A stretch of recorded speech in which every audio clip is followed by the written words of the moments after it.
हरि ओम हरि ओम हरि ओम हरि ओम हरि ओम हरि ओम हरि ओम हरि ओम हरि ओम हरि ओम प्रभु ओम हरि ओम हरि हरि बोल।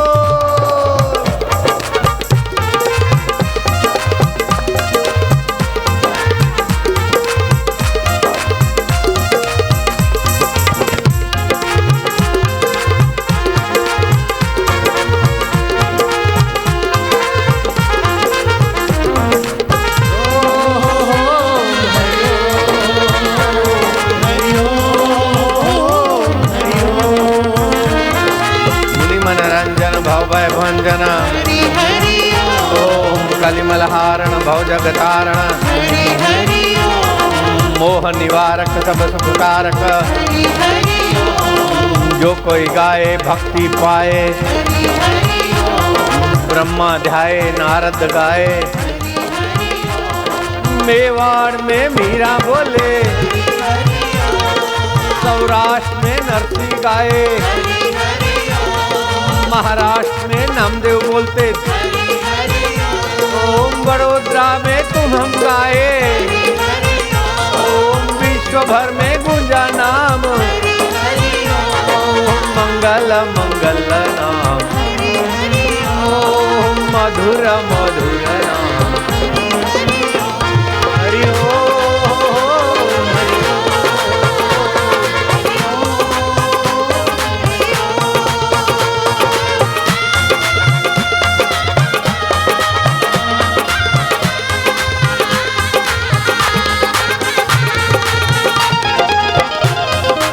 जय सिया राम जय जय सिया राम जय जय हरि हरि ओम हरि ओम हरि ओम हरि ओम।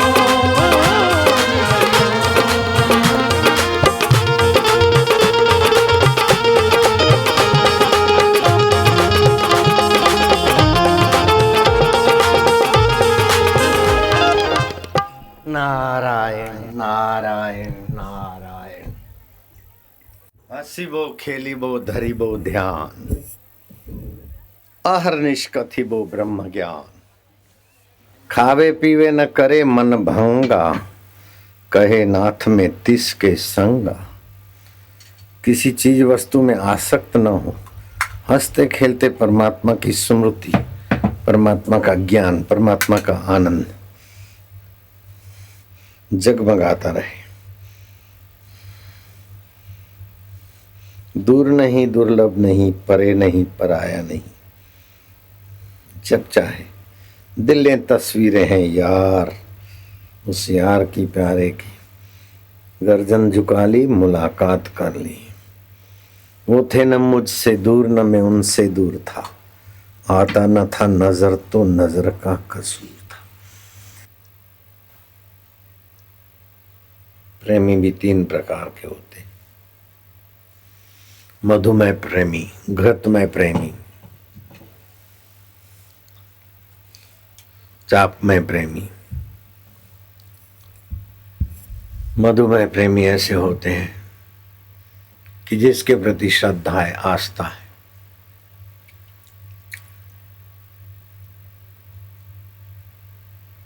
उसकी शक्ति उसका माप उसका चमत्कार नहीं बस वो हमारे हैं।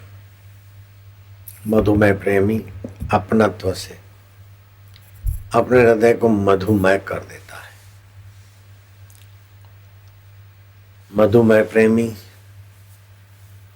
चाहे पठित हो चाहे अनपढ़ हो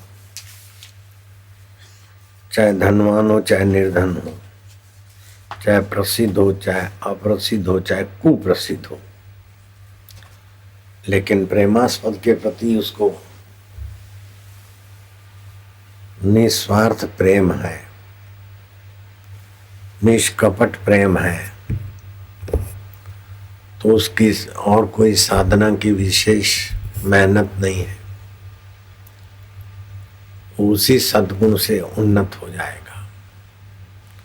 जैसे रामकृष्ण परमहंस के बहुत सारे पठित शिष्य थे लेकिन लाटू नाम का शिष्य ज़्यादा पढ़ा लिखा भी नहीं था, ज़्यादा कोई योग्यताएं विकसित नहीं थी। एक दिन रामकृष्ण को कह दिया कि ठाकुर, ये विवेकानंद और दूसरे कई विद्वान आपके शिष्य हैं, मेरे गुरु भाइयों की कतार में मैं सबसे साधनहीन, योग्यताहीन, मेरा क्या होगा। ठाकुर के प्रति उसका प्रेम भाव था। ठाकुर ने कहा तेरा क्या होगा। ठाकुर ने मीठी नजर डाल दी, तेरा क्या होगा, मैं हूं ना, मेरा ध्यान क्या कर, मेरा चिंतन क्या कर, मेरे में हो जा, बस मैं हूं ना, मेरे लिए नाच, मेरे लिए गा, मेरे लिए हंस, मेरे लिए रो, बस। तो लाटू ने ऐसा ही किया तो रामकृष्ण के हृदय के साथ तादात्म्य हो गया। जिसके लिए सब कुछ करते ने उसका चिंतन, उसका भाव, उसके गुण अपने में आने लगते। लाटू थोड़े ही समय में लाटू महाराज होकर प्रसिद्ध होने लगे। उनकी वचन सिद्धि, सदा प्रसन्न रहना, रामकृष्ण के दिव्य गुण लाटू में कुछ कुछ दिखाई देने लगे। लाटू महाराज हुए। लेकिन मधुमेह प्रेम यहां रोक कर छोड़ नहीं देता है। मधुमेह प्रेम तो और बढ़ता गया ठाकुर के प्रति। ठाकुर का चिंतन करते ही रोमांचित हो जाते, गुरु का चिंतन करते भाव शुद्ध होने लगते, समर्पण का सुरस उभरने लगता, तो विश्रांति पाते। विश्रांति से सामर्थ्य आता है, विश्रांति से अंदर रस आता है। तो रस और विश्रांति, विश्रांति और रस एक ही सिक्के के दो पहलू हैं। विश्रांति मिली तो रस आया, रस मिला तो विश्रांति आई, और रस विश्रांति हो गई तो सामर्थ्य तो उसकी छाया है। लाटू में से लाटू महाराज और लाटू महाराज में से अद्भुतानंद महाराज बन गए, अद्भुत शक्तियों के धनी बन गए। ये मधुमेह प्रेम है। प्रेम न खेतो उपजे, प्रेम न हाट बिकाए, राजा चहो प्रजा चहो, शीश दिए ले जाए। शीश मतलब अपना मैं, अपना अहम, अपनी ख्वाहिशें, अपनी मान्यताएं जिसमें भरी और हमें सताती है, उस मैं को प्रेमास्पद के हवाले कर दिया। उस मैं में प्रेमास्पद भर दिया।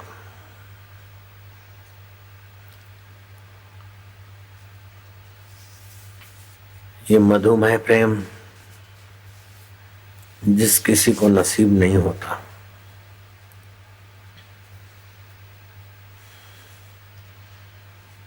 इसमें आत्मसमर्पण के प्रभाव से अहम विसर्जित सहज में हो जाता है। अहम में ही वासनाएं रहती है, अहम में ही कपट रहता है। सच्चा प्रेमी गुरु से कपट युक्त व्यवहार नहीं करेगा, गुरु पर अपना प्रभाव छोड़ने का प्रयत्न नहीं करेगा, गुरु के पवित्र प्रभाव में अपने को बहने देगा।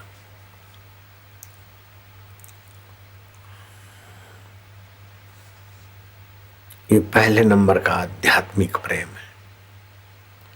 ये किसी को नसीब हो जाए तो उसकी सारी साधना है, भगवत कृपा कहो, गुरु कृपा कहो, प्रेम देवता की लीला कहो, सब हो जाता है। फिर उससे थोड़ा नीचे दर्जे का प्रेम होता है, घृत भाव जैसा, जैसे घी में और चीजें, वस्तु, मसाला मिलाकर रोचक व्यंजन बनाए जाते हैं। ऐसे प्रेम तो है, और घी कभी खींचता है और कभी जमता है, कभी पिघलता है। ऐसे ही वो प्रेमी प्रेमास्पद के प्रति आदर बढ़ता है अगर वो प्रेमास्पद प्रेम नहीं देता तो उपेक्षा, घृणा और अनादर ये भी होने लगता है। घृत भाव वाले प्रेम के जीवन में उसको सताती रहती।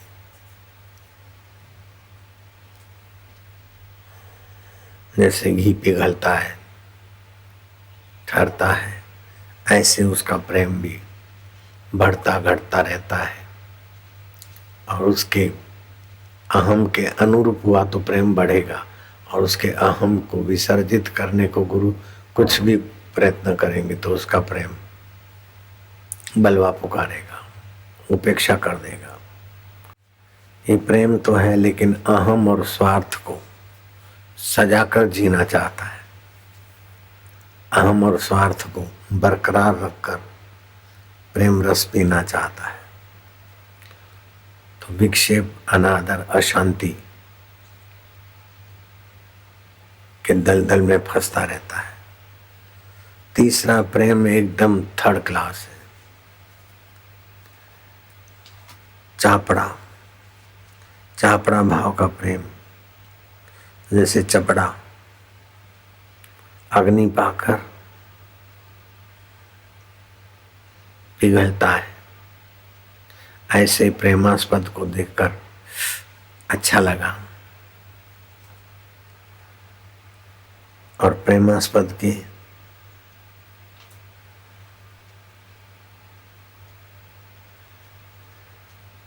उपकार को देखकर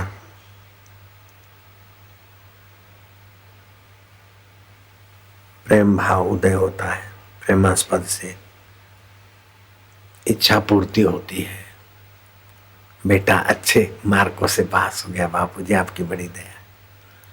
मेरे को कुछ भी नहीं था, लेकिन ये मंत्र दीक्षा के बाद अपना घर हो गया है। ये आपका फोटो रोज दर्शन करता हूँ। हाँ, ये हो गया, वो हो गया, और ऐसा करते रहो। अगर नहीं किया तो फिर दूसरे किसी की शरण भी वो थर्ड क्लास प्रेम जा सकता है। इस प्रेम के 3 पात्रों को भागवत में देख सकते हैं।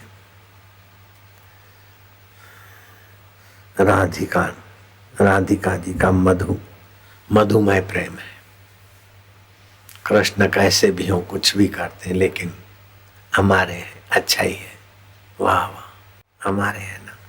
हमको अपना मानते हैं, हमारे दोष निकालते हैं, या कुछ भी करते हैं, या हमको चिढ़ा कर अथवा ऐसा बोलकर रसवान तो होते ना, वाह वाह। इस बहाने भी हम उनकी भावनाओं में, नजरों में तो है ना, वाह वाह। राधिका जी मधुमय प्रेम की प्रतीक है। चंद्रावली घृतवत प्रेम की प्रतिनिधि है। आदर मिला, प्यार मिला, मान मिला तो कृष्ण सर्वे सर्वा। अगर अपने देखते दूसरे को कुछ ज्यादा मिल गया तो थोबड़ा चढ़ गया। अब दूसरा अपना ये द्वैत बना रहता है। और तीसरे नंबर की है कुब्जा।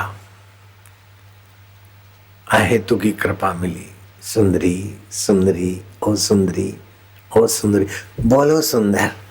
प्रेम तो उभरा, लेकिन प्रेमास्पद के तरफ से अति उदार व्यवहार हुआ तो प्रेम उभरा। उस प्रेम को भी धन्यवाद है। जिसका तीसरे नंबर का प्रेम है वो दूसरे में चले आओ, दूसरे वाला पहले में चला है तो प्रेमा भक्ति मद भक्ति लभते पराम, उसे पराभक्ति बोलते हैं। पराभक्ति पाने वाले को भगवान की जो निष्ठा है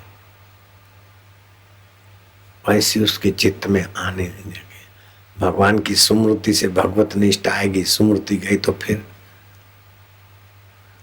भगत राज का हनुमंत विपति प्रभु सोई, जब तब भजन सुमरण न हो।